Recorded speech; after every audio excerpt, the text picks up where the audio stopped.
Greetings to all the members of Grace Fellowship Ahmedabad. It's a joy to come to you through this medium. I would like to first of all thank God for this opportunity, and secondly, Pastor Gio for inviting me, and through that I can connect with you today and speak to you what the Lord has laid upon my heart. Since time is quite short, so I would straight get into the message. Actually, I felt to share, even though there are a lot of messages that the Lord has been putting upon my heart concerning the present crisis that the world is going through.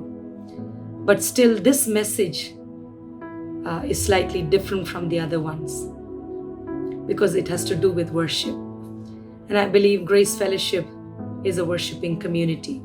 We all are called to be one, but I can guarantee that you are one, because there are so many songs that are coming out of Grace Fellowship that is a blessing to nations.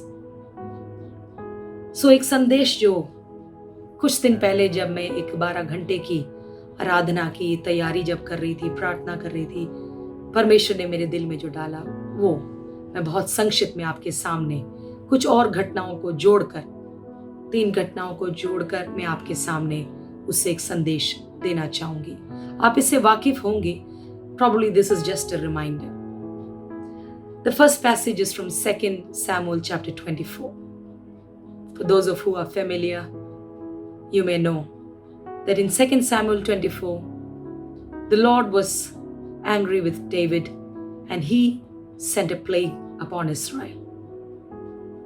Dawood ने एक गलती करी जिसकी वजह से परमेश्वर ने एक महामारी इज़राइल पर भेजी. दाऊद का ही चुनाव था कि वो परमेश्वर के हाथों में गिरना, लोगों के हाथों से बढ़कर उसने चुना, क्योंकि वो भी जानता था कि परमेश्वर करुणामय, अनुग्रहकारी, दयालु, विलंब से क्रोध करने वाला परमेश्वर है. वो जानता था कि जब पश्चाताप करते हैं लोग तो परमेश्वर क्षमा करता है और उन्हें रेस्टोर करता है. So David chose to fall into the hands of God, and we see that God sends a plague in Israel. Well, one of the comforting things that we read in 2 Samuel 24 is, verses 15. I'll read it for you in English. It says, "So the Lord sent a plague on Israel from that morning until the end of the time designated." So the first thing that the Lord spoke to me was that there is a time designated for what's happening around us. The Lord is in charge, friends. The Lord is in absolute control. Nothing has gone out of His hands. हमें हताश होने की जरूरत नहीं, हमें संदेह करने की जरूरत नहीं. हमें परमेश्वर पर भरोसा करना है कि वो विराजमान है, सिंहासन पर बैठा हुआ परमेश्वर है और कुछ भी बिगड़ा नहीं है. अगर उसने कुछ अनुमति दिया है, ये मेरा विश्वास है कि परमेश्वर ने ये परिस्थिति जो उत्पन्न हुआ उसके पीछे परमेश्वर का एक उद्देश्य है, एक अच्छा उद्देश्य है, क्योंकि उसके उद्देश्य हमेशा अच्छे होते हैं. उसकी योजनाएं हमेशा हमारे भलाई के लिए होती है, कभी भी हमारे नाश के लिए नहीं होता.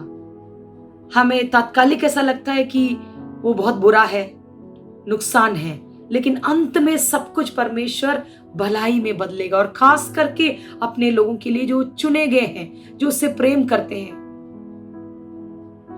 So we see that from here, we learn from here that there was a time designated.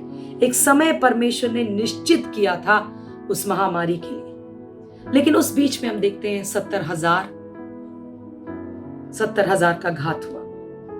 और अगले वचन में ऐसे लिखा है, when the angel stretched out his hand to destroy Jerusalem, the Lord was grieved because of the calamity and said to the angel who was afflicting the people, enough, withdraw your hand. तो जो लोग इससे वाकिफ हैं, हम जानते हैं कि दाऊद उस जमीन को, उस जगह को खरीदता है, उन सारे सामान को पैसा देकर वो खरीदता है, क्योंकि उसको ये ऑफर मिला था कि वो सब मुफ्त में ले ले. जहां उसको बलि चढ़ाना था, वो जगह, उस जगह का मालिक ने. लेकिन दाऊद ने इंसिस्ट किया No, that I will not offer anything to God that costs me nothing. कि सेतमेत की वस्तु को मैं परमेश्वर को नहीं चढ़ाऊंगा, मैं उसका कीमत चुकाऊंगा।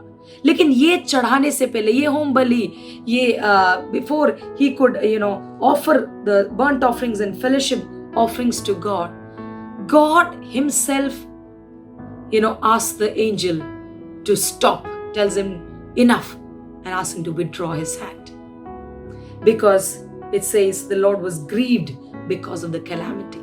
So that shows the character of God, the heart of God, friends, कि परमेश्वर अनुमति तो देता है कई बार, संकट, परेशानी, दुख, तकलीफ, वो इसलिए देता कि उसके द्वारा हमारा जो है नजर, हमारा फोकस परमेश्वर पर आए। क्योंकि कई बार हम भटक जाते हैं, कई बार हम दुनियावी चीजों में फंस जाते हैं। मैं कलीसिया की बात कर रही हूं, हम भी कई बार उस योना के समान, है ना, जब निनवे में जाना चाहिए तो हम तरशीश की ओर भागते हैं और भारी संकट चारों ओर आ पड़ता है, तभी भी हम गहरी नींद में होते हैं। कई बार हम we are indifferent so many times, हम बेखबर होते हैं कई बार। इसलिए कई बार जो कलीसिया लक्ष्यहीन हो गई है ना, उनको वापस लाने के लिए, उनको ट्रैक में लाने के लिए परमेश्वर कई बार अनुमति देता है, तूफान को भेजता है। बिल्कुल जैसे योना के समय में परमेश्वर ने भेजा, उस समुद्र में एक तूफान को परमेश्वर ने भेजा अपने चुने हुए को जगाने के लिए। तो ऐसा ही हम देखते हैं यहां पर दाऊद, लेकिन वो बलि चढ़ाने से पहले, होम बलि चढ़ाने से पहले हम देखते हैं परमेश्वर उस संकट को देखकर वो पश्चाताप करता है, उसके दिल में दुख होता है और वो खुद जो है उस स्वर्गदूत को कहता है कि अपना हाथ रोक। तो ये है परमेश्वर का दिल। वो नहीं चाहता कि दुष्ट अपने पाप में मरे या कोई भी मरे। Our God is not a sadist. वो दुख देने को में वो आनंद नहीं लेता है, लेकिन एक अच्छे पिता के समान, है ना, जैसे आप और हम हैं, if we are good parents, we will always discipline our children and we do it for their good, not to destroy them. हम अपने बच्चों को अनुशासित करते हैं क्योंकि हम उनसे प्रेम करते हैं, उन्हें सही रास्ते में लाने के लिए हम उनको अनुशासित करते हैं। ऐसे ही परमेश्वर, है ना, क्या करता है, जब वो देखता है, दुख को देखता है, जब उसके लोग परेशानी से गुजरते हुए, तब परमेश्वर उसको रोकता है। बट परमेश्वर आगे भी कुछ चाह रहा था, क्योंकि हम देखते हैं कि परमेश्वर अपने भविष्यवक्ता को भेजकर दाऊद से एक मांग रखता है कि वो इस होम बलि को चढ़ाएं। और हम देखते हैं आखिरी वचन में पढ़ना चाहूंगी, ऐसा लिखा है, David built an altar to the Lord there and sacrificed burnt offerings and fellowship offerings. Then the Lord answered prayer in behalf of the land and the plague on Israel was stopped. तो हम देखते हैं कि जब दाऊद ने, हमारी भाषा में अगर हम कहेंगे, आज की भाषा में कहेंगे, तो जब दाऊद ने स्तुति करी, आराधना करी, प्रार्थना करी, विनती करी, परमेश्वर के मुख को खोजा, परमेश्वर के करीब गया, ढूंढा नम्र होकर, क्योंकि उसने अंगीकार किया मैंने पाप किया। तो वैसे ही जैसे दूसरे इतिहास 7:14 में लिखा है, If my people who are called by my name will humble themselves and pray, seek God's ways and turn from their wicked ways, then God says, I will hear from heaven and forgive their sins. दुनिया के पाप को नहीं, लेकिन वो कहता है मैं कलीसिया के, मैं अपने लोगों के पाप को मैं क्षमा करूंगा और देश को ज्यों का त्यों करूंगा। इससे पहले दुनिया परमेश्वर की ओर मुड़े, हमको मुड़ने की जरूरत है। हमें अपने लक्ष्य में वापस आने की जरूरत है, हमें अपने ट्रैक में आने की जरूरत है। और जब ऐसा होगा, परमेश्वर हमारी दुआओं को सुनेगा। हम देखते हैं, मैं तुम्हें यह कहना चाह रही थी कि कैसे जब दाऊद ने आराधना करी, बलि चढ़ाया, परमेश्वर को भाया और वो महामारी रुक गई। ऐसा ही हम देखते हैं दूसरे इतिहास 20वां अध्याय में हम देखते हैं यहोशाफात के सेना के विषय में। वो भी, उससे भी आप वाकिफ होंगे, इसलिए मैं उसके पूरे बैकग्राउंड में नहीं जा रही। कि जब यहोशाफात ने, है ना, गीत गाने वालों को, बाजे बजाने वालों को, उन्होंने जब उनको आगे भेजा सेना के, मतलब बेवकूफ़ी लगता है, आगे वाले को बेवकूफ़ी लगा, दूसरी सेना को, ऑपोजिट जो आर्मी जो आ रहा था उनको लगा इनका दिमाग फिर गया है, नहीं। लेकिन जब उन्होंने परमेश्वर की स्तुति आराधना करना शुरू किया, हम देखते हैं वो एक युद्ध को बिना लड़े जीतते हैं। ऐसे ही हम देखते हैं प्रेरितों का काम 16वां अध्याय में हम देखते हैं पौलुस और सीलास बंदी गृह में थे, मार कर उनको वहां पर डाला था।